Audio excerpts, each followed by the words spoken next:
Sebagai seorang Kapolri, pernyataan ini, pembangkangan ini merusak institusi Polri yang sama-sama kita cintai oleh satu orang yang namanya Sulistyo Sigit. Saya katakan di sini bahwa saudara Jenderal Polisi Sulistyo Sigit tidak beretika, bahkan cenderung kurang ajar. Tidak pada tempatnya seorang Kapolri bicara seperti itu. Dia kira, Sigit kira Pak Prabowo itu boneka yang bisa dia timang-timang, tidak punya mata, hanya gambar mata, tidak punya telinga, tidak punya mulut, semaunya dia berbuat. Kurang ajar ini namanya. Dan kalaupun saya yang menjadi Menteri Kepolisian, saya lebih baik menjadi petani saja. Institusi Polri menolak kalau sampai ada usulan Polri berada di bawah kementerian khusus.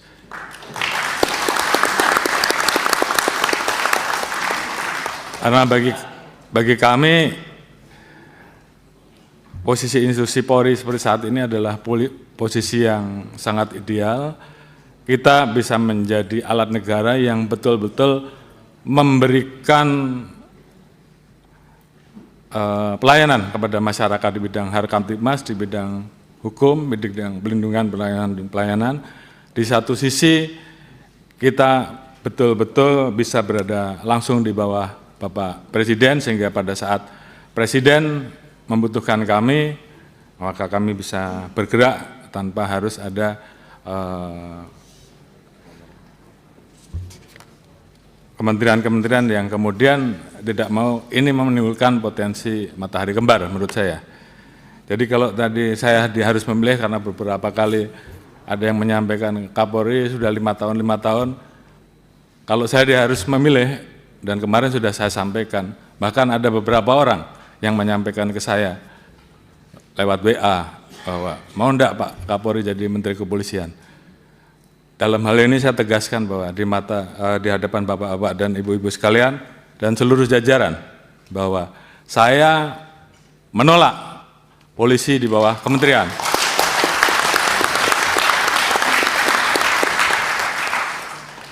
Dan kalaupun saya yang menjadi Menteri Kepolisian, saya lebih baik menjadi petani saja.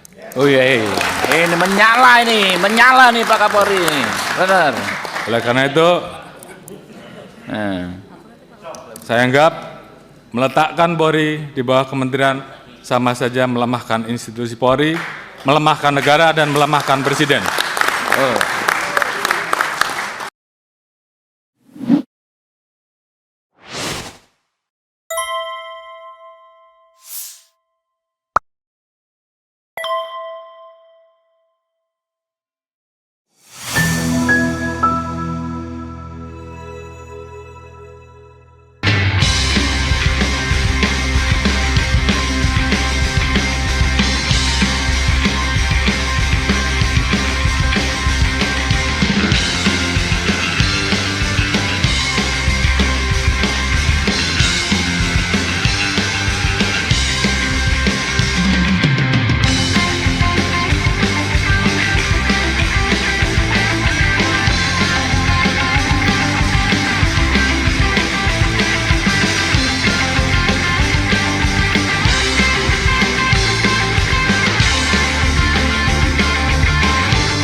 Bismillahirrahmanirrahim.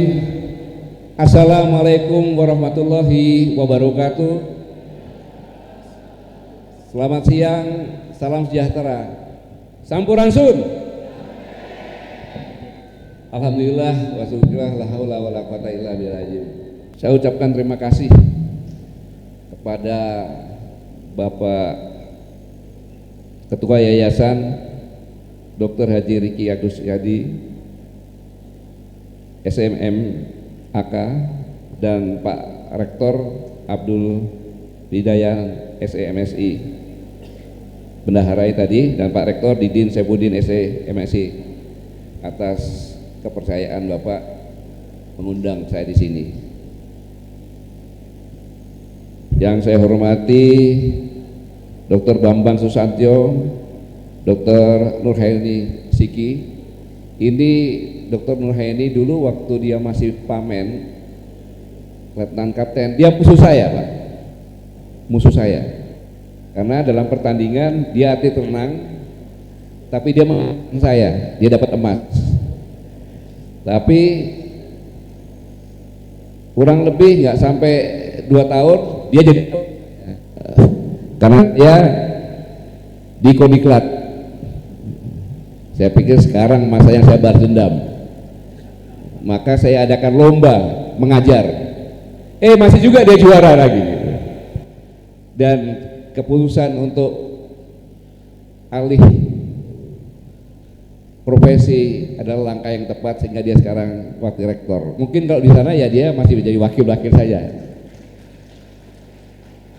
Yang saya hormati Profesor Dr. Diah Kusumastuti, Profesor Dr. Sudarmayanti,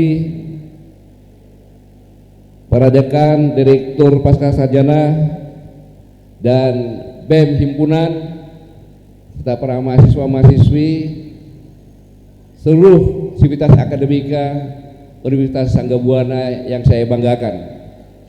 Dan di sini ada Bang Kaban, sengaja kita memanggil Bang supaya selalu kelihatan muda.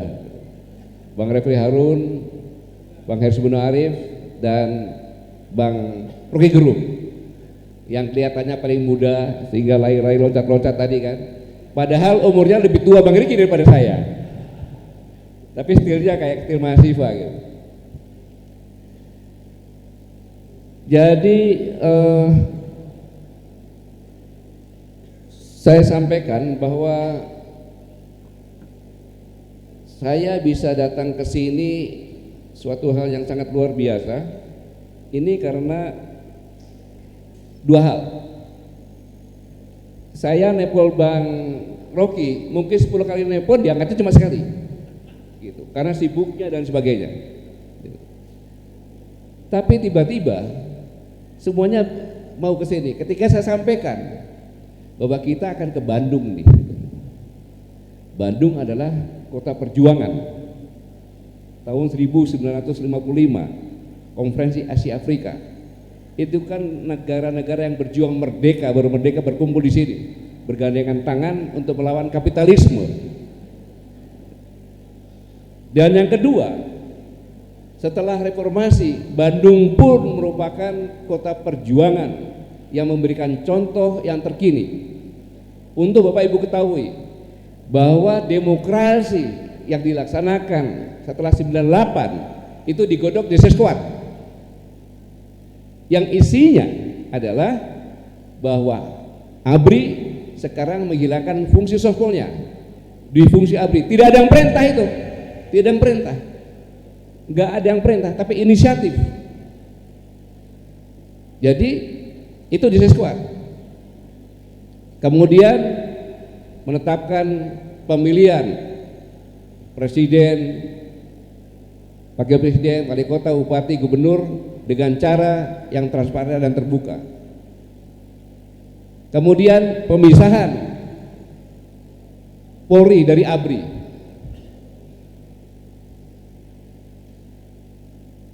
Itu yang dilaksanakan.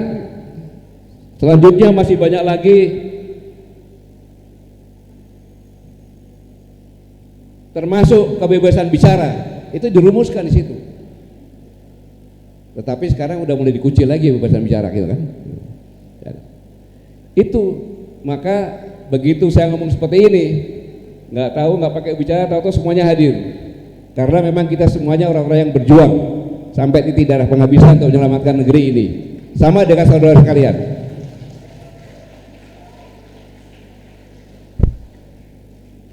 Tadi malam saya ditelepon sama Pak Riki, ketua yayasan. Apa sih bicaranya? Pak, tolong sampaikan situasi yang sekarang secara global, kemudian situasi dalam negeri. Setelah itu baru mengapa negeri ini menjadi seperti ini, kemudian terus apa yang harus dilakukan oleh generasi muda. Maka berdasarkan itu, kalau namanya ketua yayasan sudah menyampaikan pantun, maka saya juga harus pakai pantun kan gitu.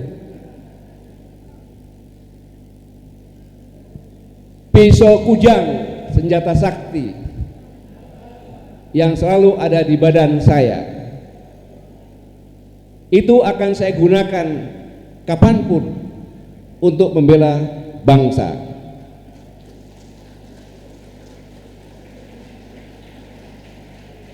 Generasi muda Gen Z memang keren, tetapi apakah dia sebagai pewaris republik ataukah budak bangsa asing? Nggak ada yang tepuk tangan ya?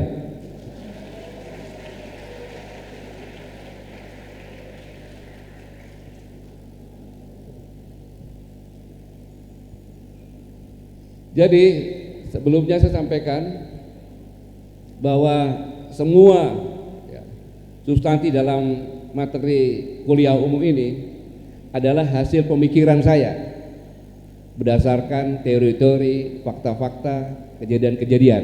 Jadi ini hasil pemikiran saya. Mari kita lihat kondisi global yang sebenarnya.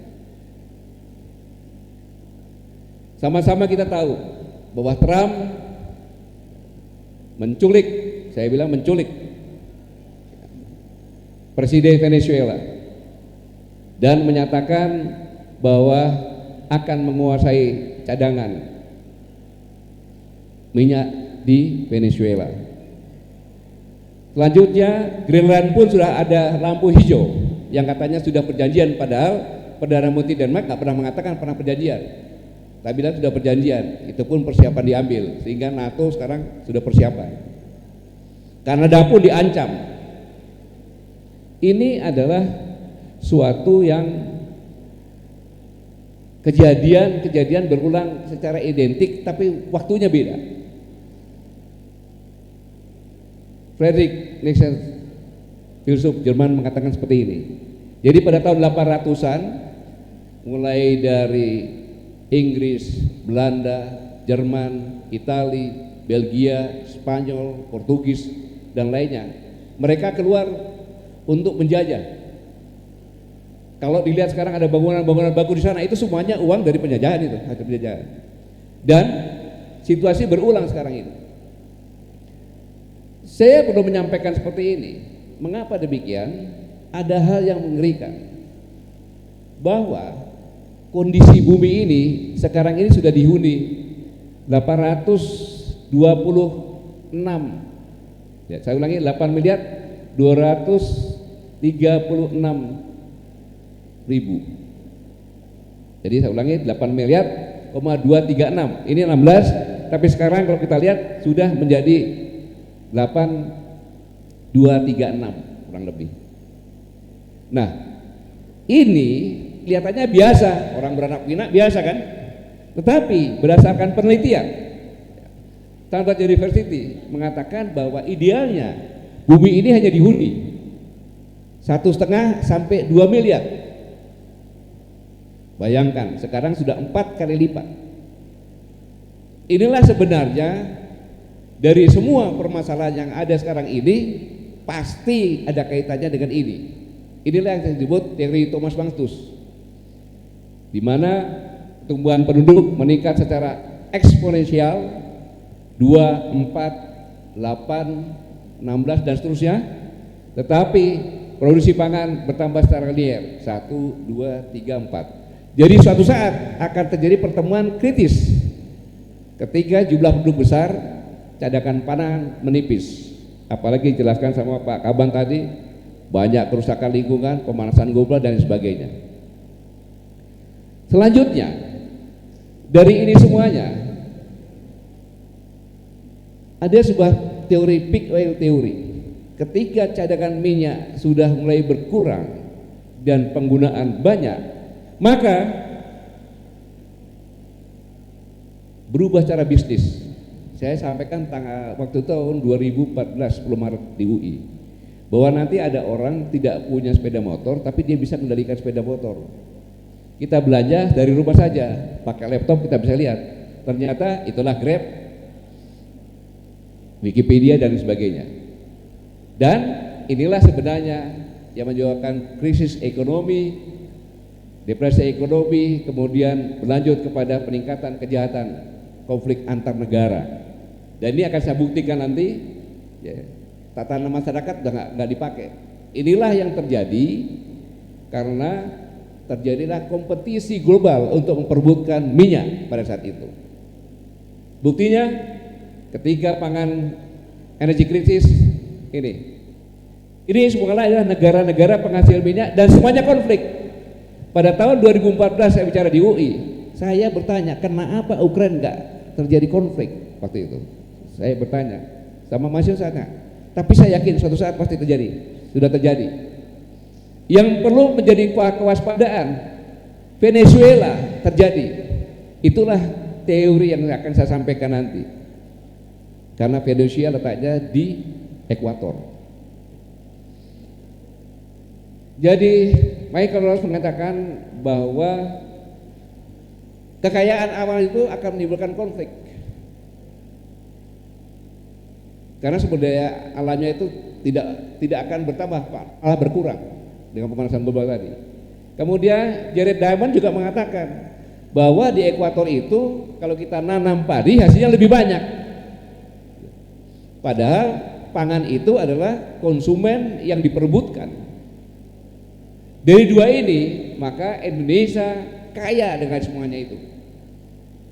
Kaneka Hayati. Contohnya kalau di Eropa ada waktu jeda 4 bulan sampai 5 bulan tidak bisa tanam karena musim salju.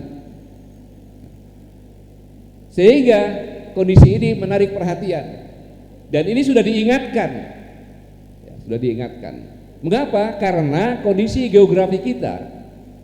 Ini lihat, Indonesia, di selatannya Australia, di atasnya yang oranye itu Cina. Jadi kalau Amerika dengan China sekarang ini bersitegang, maka yang jadi titik sentral perebutan adalah Indonesia. Mengapa? Ketika Amerika bisa menguasai Indonesia, maka akan menyerang Cina dengan mudah dengan pangkal perlawanan Indonesia, jaraknya lebih dekat.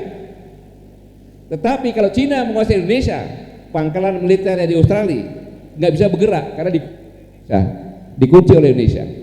Inilah maka posisi kita dari segi energi, pangan, air, letak geografi sangat strategis dan diperebutkan.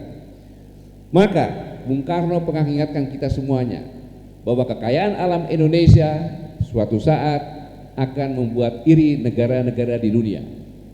Inilah sebenarnya kenapa kita sekarang seperti ini tanpa kita sadari. Ini yang saya mau jelaskan kepada generasi semuanya ini. Saya tadi begitu tanya sama Bang Refy, semuanya diam, karena tidak mau melek tentang kondisi negara ini. Itu wajar. Ini saya akan jelaskan mengapa demikian.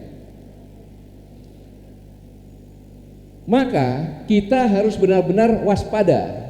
Inilah yang saya jelaskan, kita semuanya waspada. Kalau tidak, seperti dengan pantun saya tadi, kamu akan menjadi budak negeri asing di negeri ini. Jangan salah, saya pernah ketemu supir Grab S2.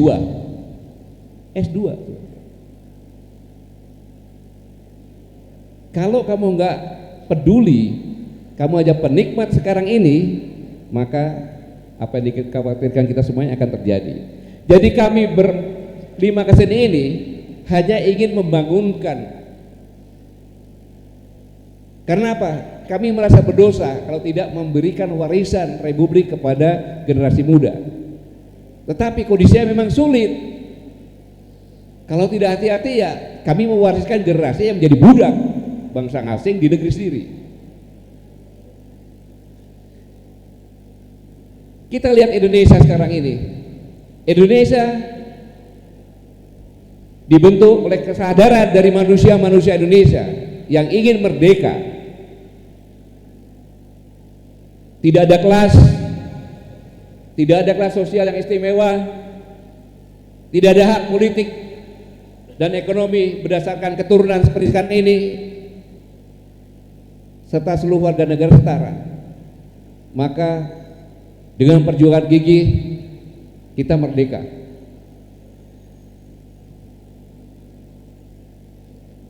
Dan kemerdekaannya bukan hanya sekedar merdeka, bebas dari penjajahan, tetapi juga emansipasi sosial, diberi kebebasan, yang itu sekarang mulai dikunci dengan KUHP yang terbaru sekarang ini.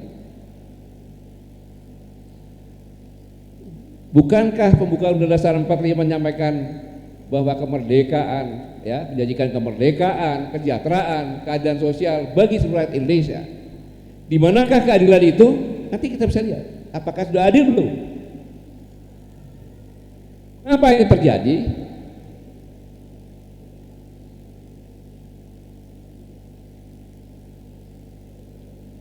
Kenyataannya bukan seperti yang disenjatakan. Mengapa? Karena ada yang namanya oligarki, suatu sistem kekuasaan yang struktur, di mana terjadi fusi dan penggabungan antara kekuatan politik, birokrasi, dan kekuatan ekonomi. Tadinya sekarang pengusaha bisa jadi penguasa karena dia menguasai politik, menguasai ekonomi, menguasai birokrasi. Inilah kenyataannya membuat kita sekarang seperti ini. Dan ini tumbuh subur seperti yang saya sampaikan pada zamannya saudaranya Pak Raffi Harun, Pak Joko Widodo. Ini hasil pemikiran saya seperti itu.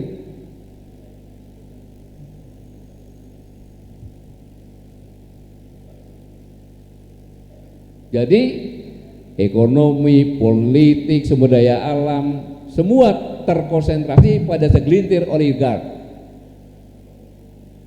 Sehingga Transparency International menetapkan skor corruption index kita sangat luar biasa, menjadi 37 dari 100. Ini kalau kuliah di sini udah dikeluarin.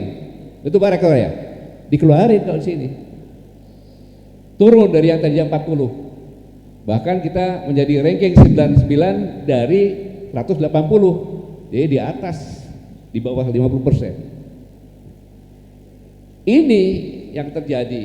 Jadi terjadi ketimpangan ekonomi.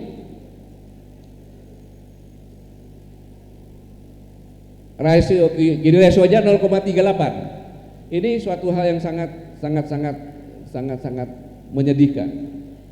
Dari 20% penduduk lapisan teratas menguasai 45% total pengeluaran nasional, sementara 40% penduduk terbawah hanya 18,56%. BPS yang mengatakan 40% orang terkaya menguasai sekitar 59% total kekayaan, sedangkan 1% teratas menguasai 20%. Bayangin, sisanya ya untuk kita ini. Ini data terbaru ini. Inilah kondisi sekarang ini. Silakan Anda tidak melek politik, menikmati pembangunan sekarang, silakan. Mengapa ini terjadi di masa Jokowi? Ya karena akibat kebiasaan ekspor terhadap sumber daya alam. Kemudian melakukan pembangunan infrastruktur yang tanpa perencanaan, yang bisa cair dibangun. Sama aja seperti Bandung kan, sudah enak-enak di sini tiba-tiba pindah Kertajati, sudah jauh, jarang lagi yang ke sana. Kemudian kenaikan upah tidak seimbang dengan pengeluaran dan praktek oligarki merajalela. Itu pun terjadi kerusakan lingkungan yang luar biasa. Bayangin kalau saya tinggal di hutan sejak lahir, dari moyang saya di hutan, dan saya makan dari berburu, mengambil madu, minum dari air situ. Tiba-tiba saya diusir dengan secari kertas. Itu kan terjadi dengan masyarakat adat. Itu yang terjadi. Gak usah jauh-jauh lah. Di daerah Kendal, Jawa Tengah, ini yang terjadi. Dalam kondisi seperti ini, saya persingkat saja, kritik dibungkam. Itu yang dikatakan Bang Refli. Kritik dibungkam. Kita bicara, kita bicara, teman-teman saya Syahganda Nainggolan, Dr. Syahganda Nainggolan, Dr. Anton Permana, kan? Dr. Jumhur Hidayat dan lain sebagainya masuk di penjara dan penyidiknya pun bingung minta maaf karena memang harus. Ketika itu saya jadi saksi ahlinya Anton Permana. Saya duduk, saksi ahli itu kan duduknya di terdakwa kan, benar Bang ya? Di terdakwa saya duduk. Saya coba bicara, saya bilang, yang terhormat Bapak Ibu Jaksa, yang saya muliakan Bapak Hakim, saya di sini heran. Seharusnya saya di sini bukan sebagai saksi ahli, tetapi sebagai terdakwa. Karena saudara Anton Permana itu diperiksa sampai sekarang itu karena menyebarkan pernyataan kami yang ditandangai oleh saya sama Prof. Wahab sama Prof. Samsudin yang buat tidak diapa-apakan, menyebarkan di penjara, sehingga saya menggunakan hak saya. Kalau saya mau jawab saya jawab, kalau enggak ya saya diam. Setelah selesai minta foto juga hakim sama kejaksaan, saya juga cuma melaksanakan perintah. Bayangkan betapa menyedihkannya.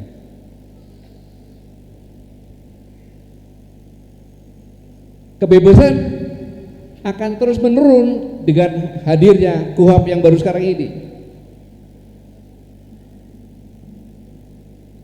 Terus pertanyaannya, bagaimana sih masa depan Gen Z dengan perubahan di Indonesia ini?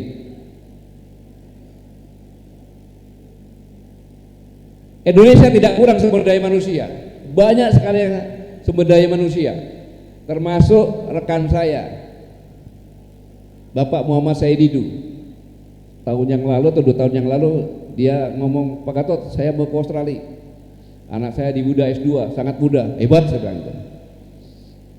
Tapi satu saya mau, kalau kamu bisa membawa anakmu pulang, anaknya laki-laki, pulang ke desa, kamu hebat, pasti bisa saya bapaknya. Oke.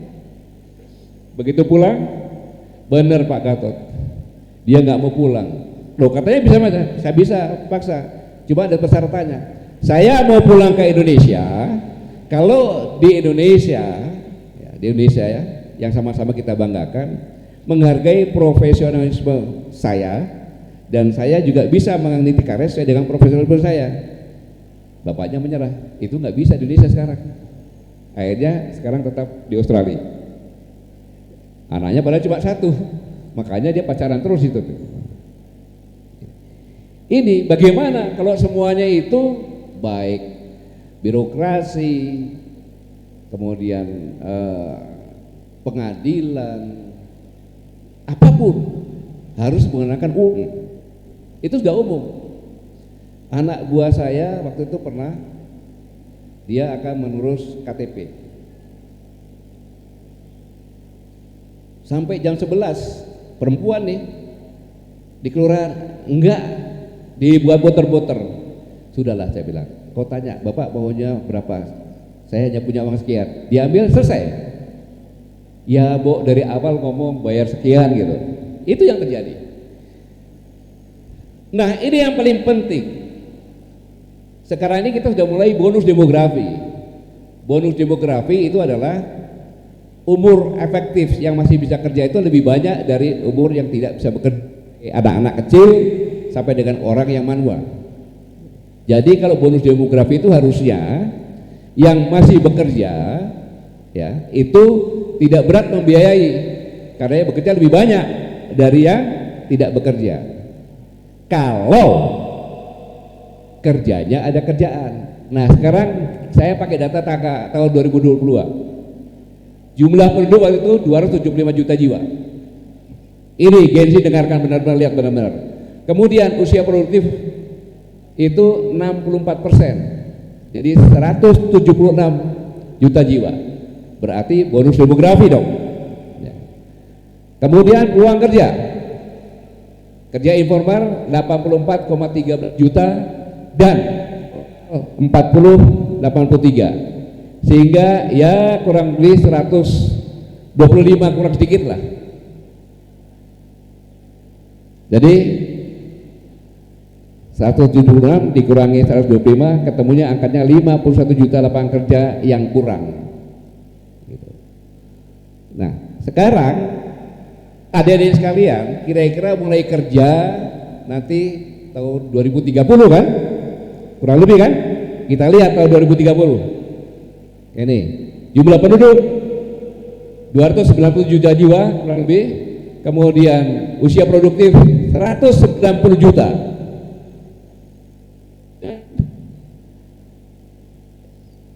Itulah yang dikatakan yang tadinya 51 juta ditambah 16 sehingga hampir 70 juta lapangan kerja yang tidak bisa disiapkan. Itulah yang membuatkan Gibran menyampaikan janji kampanye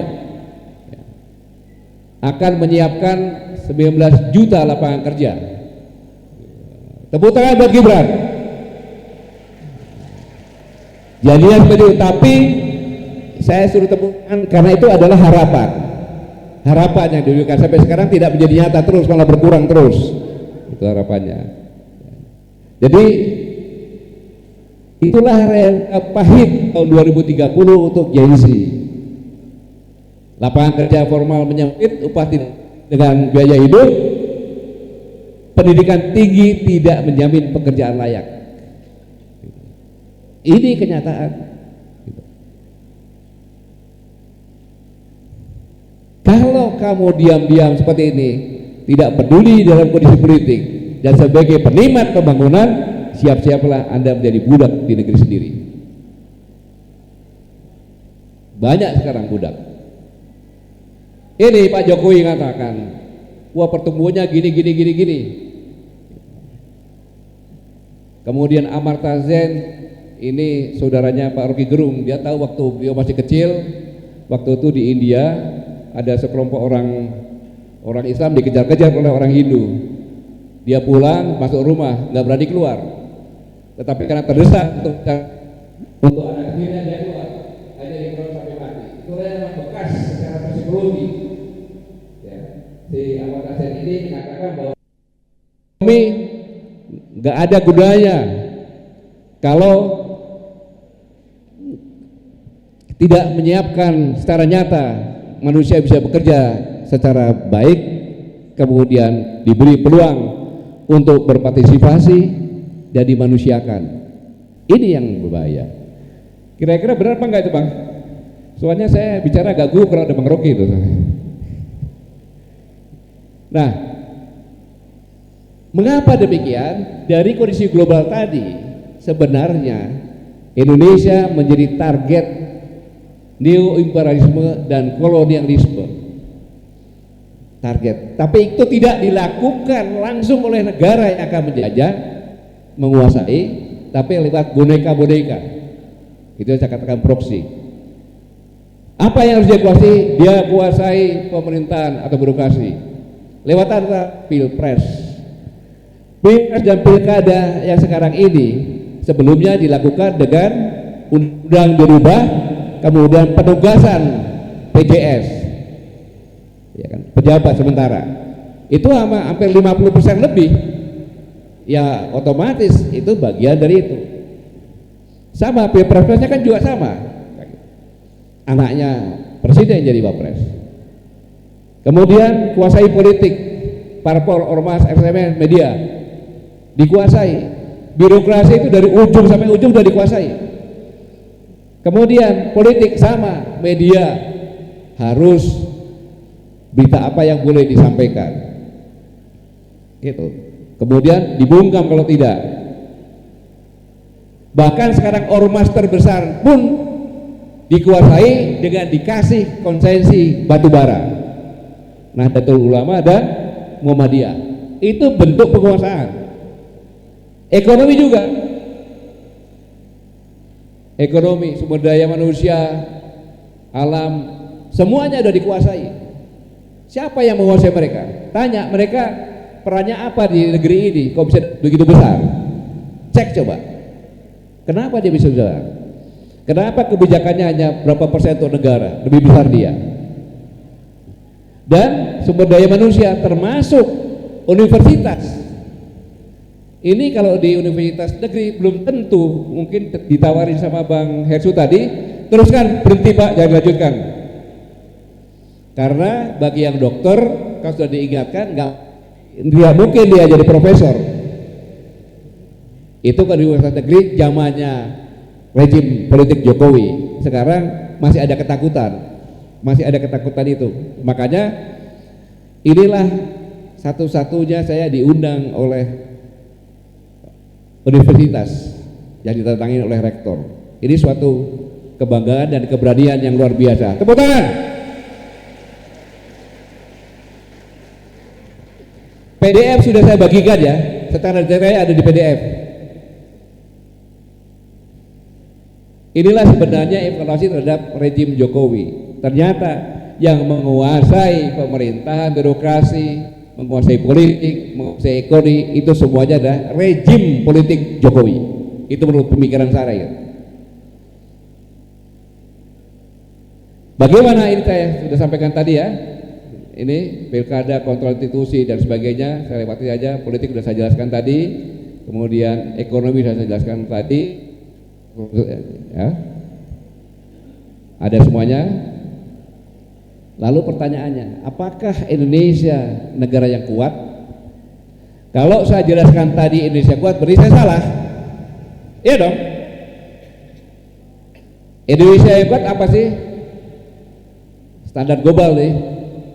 Kuat dalam sains. Apa produk-produk inovasi hasil penelitian Indonesia? ASMK kan? Itu. Sains, produk-produk inovasi tidak ada. Kuat dalam finansial. Finansial itu sekarang ini gak usah banyak ngomong deh. Hutang kita berapa? Itu saja. Hutang kita berapa? Kemudian yang menyedihkan, yang lampu merah untuk kita semuanya, kita dihukum oleh internasional sehingga hari ini saham kita turun dari kemarin dengan sekarang kurang lebih sudah 19% turun. Saham kita merah turun. Ini berarti apa? Investor pada takut investasi di sini dan cepat-cepat menjual sahamnya sebelum dia bangkrut. Ini posisi yang sangat berbahaya ya kondisi sekarang ini. Saya tidak masukkan karena saya baru dapat informasi. Kemudian kuat dalam industri. Industri apa? Zamannya Pak Habibie dulu ya kita punya industri pesawat sampai dipakai Amerika juga kan untuk Venezuela. Sekarang apa? Pertahanan juga. Pertahanan. Ini pertahanan inilah yang diingatkan oleh SBY. Waspada kemungkinan terjadi perang dunia ketiga. Pak SBY menyampaikan ini. Kemudian disambung dengan Menteri Pertahanan Pak Syafri Samsudin. Kita harus konsolidasi menghadapi kemungkinan ini. Tetapi konsolidasi ini jangan diartikan yang macam-macam yang disampaikan Menteri Pertahanan. Yang dimaksud Menteri Pertahanan karena kalau konsolidasi alutsista tidak mungkin. Kita akan membeli lama. Tapi kita kembali kepada sistem pertahanan kita, yaitu pertahanan rakyat semesta. Jadi pesannya dari luar boleh masuk ke sini, tapi kamu tidak mungkin bisa keluar karena rakyat yang akan berperang bahu-membahu bersama TNI. Pertanyaannya, apakah rakyat saya sekarang seperti itu? Ketika dia berpikir negara tidak mencari dia, ketika dia berpikir negara tidak mencari dia, untuk apa? Nah, ini yang berbahaya. Jadi memang kita dalam kondisi yang berbahaya. Sekarang kita bicara apakah transisi kekuasaan kita normal? Tidak normal.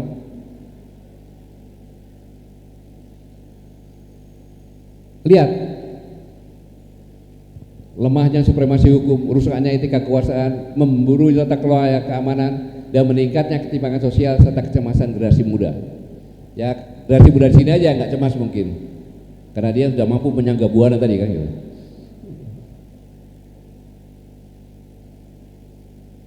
Jadi ini yang menjadi ganjalan persoalan Jokowi Gibran bukan menang atau kalah, Ini persoalan krisis etika kekuasaan dan konstitusionalisme. Pencalonan Gibran kecelakaan hukum, hasil dari pembengkokan konstitusi, penyalahgunaan Mahkamah Konstitusi, dan normalisasi politik dinasti. Akibatnya Presiden Prabowo mulai memerintah dengan beban legitimasi yang tidak ia ciptakan, tetapi harus ditanggung di hadapan rakyat karena merupakan satu paket. Saudara-saudaraku sekalian, negara tidak akan runtuh oleh suatu kebijakan yang keliru.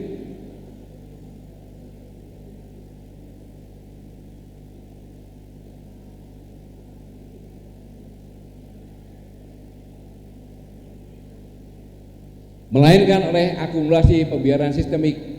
Itulah yang sedang kita hadapi. Para generasi membiarkan ini semuanya, tidak ada yang bergerak. Senior Pak Rafi Harun tadi angkat tangan, gak ada yang angkat tangan ya. Memang generasi sekarang lagi menikmati pembangunan. Karena sejarah selalu mencatat, ingat sejarah selalu mencatat. Negara runtuh bukan karena serangan dari luar, tetapi karena pembiaran dari dalam. Dan inilah sebenarnya tugas generasi muda. Dan ada tanda-tanda bahaya.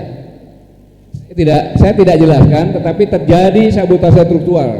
Mulai dari Menteri Keuangan, kemudian pagar laut, kemudian Bahlil mengeluarkan gas melon, kemudian bensin oplosan, kemudian penundaan pengangkatan PNS dan PPK, kemudian banyak lagi, nanti silakan dibaca saja karena waktunya terbatas, sangat banyak ini. Kalau sebutkan nanti habis waktunya. Bahkan lagu Indonesia Raya pun harus bayar loh. Kita supaya jadi orang jadi bisu nanti. Kemudian ini juga saya singkat saja. Dengan KUHP yang baru mengancam demokrasi. Tadi disampaikan sama Bang Refli, pasal-pasalnya penghinaan presiden wakil presiden, penghinaan pemerintah dan lembaga negara, demonstrasi tanpa pemberitahuan, demonstrasi atau parade tanpa izin, penghinaan terhadap pengadilan, contempt of court, kemudian pencemaran nama baik dan fitnah. Ini semuanya pasal yang sangat karet, dan inilah yang membuat represif, dan ini bisa membuat legitimasi pemerintahan jatuh karena dia mengekang. Dia mengekang semuanya, dan yang paling berbahaya ketika semuanya dibungkam, ya, ketika semuanya dibungkam, kan harusnya KUHP itu melindungi rakyat, bukan menindas rakyat. Tapi ketika kita semuanya dibungkam, media dibungkam, diam, kemudian yang lainnya diam, itu akan berpindah tempat, yaitu di luar negeri lewat saudara-saudara kita diaspora sana. Ketika seluruh dunia berbicara, maka bentuk opini terjadi bahwa demokrasi Indonesia mati. Maka bisa aja negara kuat dengan alasan demi menegakkan demokrasi saya akan hadir di sini. Kalau 98 tidak usah hadir, karena nggak usah hadir pun sudah dikuasai. Kalau sekarang nggak pakai gitu, karena dua yang didapat sudah dikuasai, didapat sumber daya alamnya lagi. Memang demokrasi tidak akan mati seketika, tapi demokrasi tidak runtuh dalam satu malam. Melemah perlahan-lahan. Ketika warga negara kata, ketika aktivis mulai menghapus unggahan, ketika jurnalis memilih aman daripada akurat, tidak seperti Bang Hersul, Bang Rafli ya. Ini pengecualian. Maka dampak jangka panjangnya adalah pertumbuhan ekonomi terancam stagnan. Ini bukan stagnan, dengan saham turun pasti turun. Defisit anggaran membesar, kepercayaan publik menurun, dan gejolak sosial gengsi semakin nyata. Lo gengsi, jangan sadar, kalau enggak ya tidur aja, ngapain capek-capek.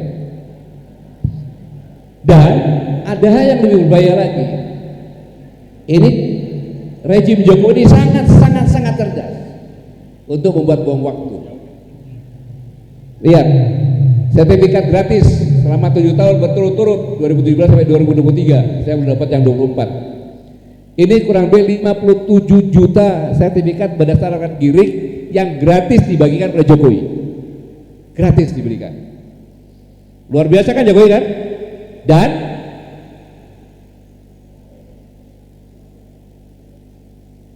ada peraturan baru. Ada peraturan baru. Peraturannya dibuat pada tanggal 21 Februari 2021, yaitu PP nomor 18 tahun 2021, yang isinya antara lain giring tidak lagi diakui sebagai barang bukti kepemilikan tanah. Apabila ini dilakukan, maka Buser senang sekali. Buser senang sekali. Akhirnya opini terbentuk bahwa Jokowi adalah pahlawan bagi rakyat yang menggratiskan pembuatan sertifikat. Tetap Prabowo maling tanah karena giring diambil dimasukkan bank tanah. Ini. Dan seharusnya Menteri BPN, ya, itu juga rezim Jokowi sih ya, tapi ya seharusnya dia diangkatkan zamannya Pak Prabowo dong. Harusnya diangkat Pak Prabowo. Ini berbahaya. PP ini ditunda dulu atau dibatalkan karena kan Bapak jelek. Tapi kan tidak, dia kan punya ambisi. Kalau giring-giring itu tidak diwakili, maka ditaruh dalam bank tanah. Nah, bank tanah mulai sekarang didaftarkan sebagai proyek strategi nasional. Tujuannya apa? Begitu dapat situ nggak bisa diapa-apain lagi, punya kekuatan kan? Dan itulah dia bisa akan menjadi kaya. Menurut pemikiran saya dia bisa jadi kaya. Dan menurut pemikiran saya yang tadinya kepengen jadi ketua NU, mungkin dia akan merebut dari Bahlil karena punya uang untuk jadi ketua Golkar. Inilah yang bahayanya.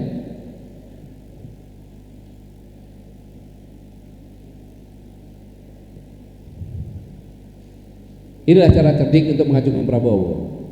Dan selanjutnya yang paling bahaya, silakan simak ya.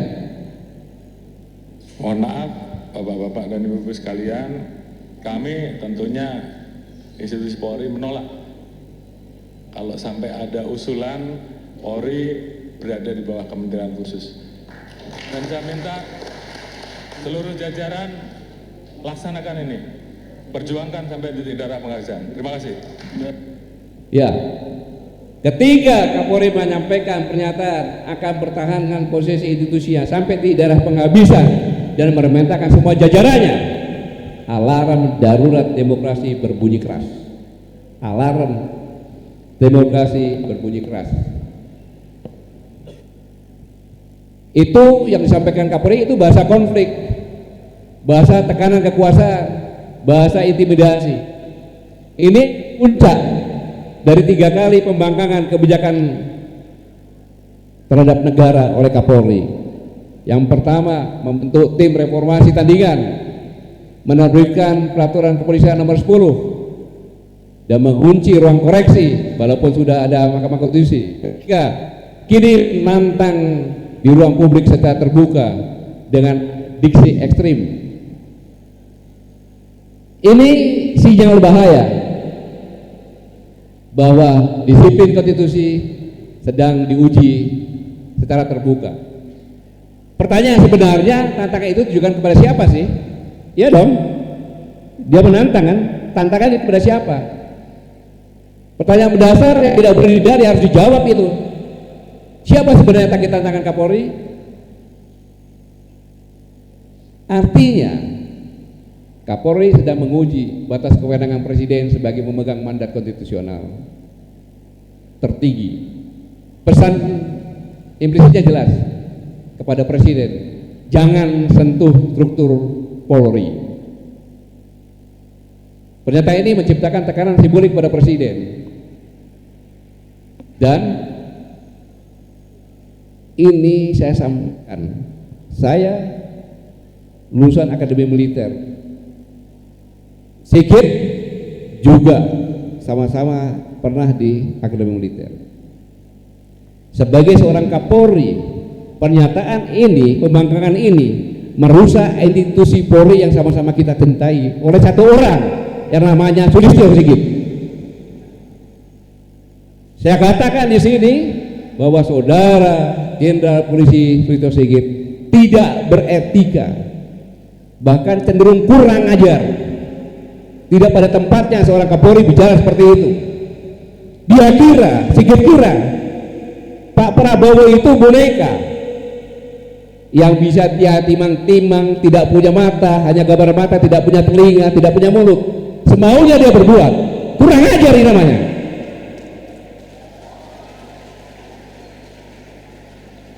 Dan Jenderal Polisi Sulistyo Sigit sudah melakukan pengkhianatan bersama-sama dukungan anggota DPR terhadap presiden dan terhadap negara. Ini luar biasa. Tapi saya perlu ingatkan Jenderal Polisi Sulistyo Sigit, Kapolri, kasihanilah polisi-polisi seniormu yang sudah mengukir baik mulai dari Pak Hugeng dengan sebelum Pak Sigit. Ini pun Menteri Dalam Negeri pun mengatakan saya tidak mau polisi di bawah kementerian. Siapa dia? Cuma Menteri Dalam Negeri, ngapain bicara seperti itu? Siapa pimpinan dia? Harusnya sadar dong. Apakah kelakuannya seperti itu? Itu pun pernyataan itu sebelahnya ada Kabin. Dulu sama Kabin itu ngomong seperti itu. Bayangkan. Jadi dikiranya Jenderal Polisi gitu Pak Prabowo sebagai boneka bisa dia mainkan. Saya ingatkan Jenderal Polisi Sulistyo Sigit, Presiden kita Jenderal TNI Purnawirawan Prabowo Subianto itu adalah mantan Danjen Kopassus pasukan khusus, mantan Pangkostrat. Tidak ada apa-apanya kamu, dan dia sekarang presiden sekaligus kepala negara. Jangan dianggap boneka, itu kurang ajar. Saya gini karena saya sebagai warga negara, saya punya hak bicara untuk melindungi presiden saya. Hak saya itu. Kalau saya diam, berarti saya seperti apa ya? Apa? Kalau dikatakan binatang paling jelek itu nggak ada itu kalau penakut. Apapun semut pun kalau dia gigit kan. Jadi kita harus bicara seperti itu. Itu pengkhianatan terhadap presiden sebagai pimpinannya. Undang-undang dasar, Undang-Undang Polri tahun 2002 pasal 8 ayat 1, polisi di bawah ya, Kepolisian Republik Indonesia di bawah Presiden Republik Indonesia. Jelas kok, atasannya ditantang, itu kan gila itu. Tidak apa-apa, biar dengan, karena kecintaan saya terhadap Korps Tribata. Kasihan tuh polisi yang di jalan capek-capek, ya kan? Kasihan polisi-polisi lainnya lagi, mereka jadi dimusuhin. Jangan memusuhi rekan kita polisi-polisi yang lainnya. Ini hanya perbuatan satu orang yang namanya Jenderal Polisi Sulistyo Sigit yang merusak nama Korps Tribata. Iya, menganggap presiden boneka. Lalu pertanyaannya kita lihat aja, kalau tidak ada perubahan berarti silakan analisa sendiri. Ya boneka beneran kan gitu. Tapi saya yakin beliau seorang patriot, beliau orang yang tahu etika, beliau orang yang sangat menghormati senior. Apa pangkatnya senior, kalau lihat pasti dia samperin dan dia salamin. Pasti dia salamin. Itulah Pak Prabowo. Dan ini pasti dia tahu benar, ini adalah suatu pengkhianatan yang luar biasa. Jadi saudara-saudara kalian, ketika satu institusi merasa kebal, lahirlah negara dalam negara. Itu bukan stabilitas, itu bom waktu kekuasaan. Negara kuat bukan aparatnya keras, tetapi karena kontrol sipil yang tegas. Saya ulangi, karena kontrol sipil yang tegas. Jika negara terus diam, bencana mengintai. Karena diam berarti arogansi aparat dilegalkan, supremasi sipil dimakamkan, intimidasi dinormalkan, kepercayaan publik runtuh, ledakan sosial tinggal menunggu waktu. Ledakan sosial tinggal menunggu waktu. Saya mengingatkan seperti ini agar tidak terjadi ledakan sosial. Ingat, negara tidak akan runtuh oleh kudeta mendadak. Negara runtuh oleh ketakutan yang dibiarkan tumbuh. Negara harus memilih menegakkan supremasi sipil sekarang atau membiarkan aparat membangun kekuasaan paralel. Jika negara kalah hari ini, rakyat yang akan membayar mahal esok hari. Jadi saudara-saudaraku gengsi, kalau Anda diam, ya itu. Saya masih berapa menit ya?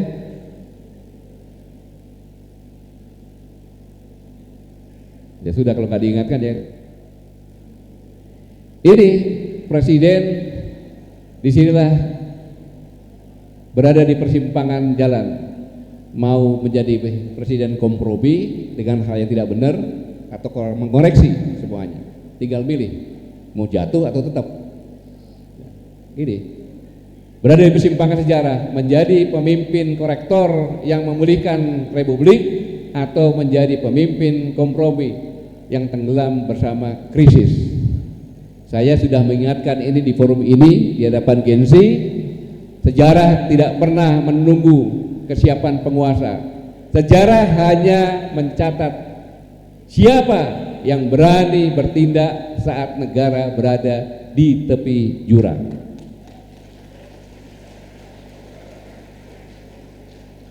Ingat, sejarah dan setiap perubahan besar selalu diawali oleh generasi muda yang kehilangan harapan. Selalu itu sejak. Tetapi ingat, identitas pemuda seharusnya dia adalah sebagai penggagas perubahan dan dia juga sebagai pelaku perubahan, penggagas agen politik, melek politik kamu gengsi, karena generasi muda itu harus seperti itu, dan pelaku perubahan, agen pembangunan. Tapi sekarang ini mereka adalah pemuda mahasiswa turut serta dalam pembiaran politik dan elit pemudanya, mahasiswanya yang jadi penikmat pembangunan. Tidak salah, karena ketika Bang Rocky dulu mau sekolah, orang tuanya bilang, Rocky, ngana sekolah yang benar ya, supaya ngana jadi orang pinter, ngana bisa berguna bagi negara dan bangsa. Bang Rafi juga gitu, sama. Tetapi sekarang sekolah yang pinter ya nak, supaya kau pinter dapat kerjaan kaya. Jadi wajar ketika mahasiswa demo didatangin aparat, terus dikasih amplop, dijanjikan kamu akan saya kerjaan, ya sudah ngapain, diterima. Tapi itu sebenarnya dia bunuh diri. Ya sekarang ini gitu saya bilang, turut serta dalam pembiaran politik dan kemudian sebagai pelaku perubahan. Saya tidak panjang-panjang, yang lainnya silakan baca ya. Dan Bung Karno pernah mengatakan perjuanganku lebih ringan, perjuanganku berat karena menghadapi bangsa sendiri. Ini kenyataan sekarang. Apa solusinya? Solusinya bagaimana adalah berdiskusi, mencari kebenaran yang mendasar atas hasil diskusi hari ini. Jangan percaya dengan apa yang saya omongkan. Saya ulangi, jangan percaya atau mudah percaya dengan yang saya omongkan. Tetapi di sini ada fakultas ekonomi, fakultas hukum, lainnya, diskusi di antar fakultas dan berkoordinasi dengan fakultas yang sama di universitas lain. Hasilnya apa? Ketika kamu punya kelekian, demo besar-besaran meminta kepada presiden rebut lagi itu politik yang diambil oleh rejim Jokowi, rebut lagi ekonomi yang diambil oleh Jokowi, rebut lagi birokrasi yang diambil oleh rejim Jokowi. Biarkan Prabowo memimpin hanya untuk rakyat Indonesia yang tercinta.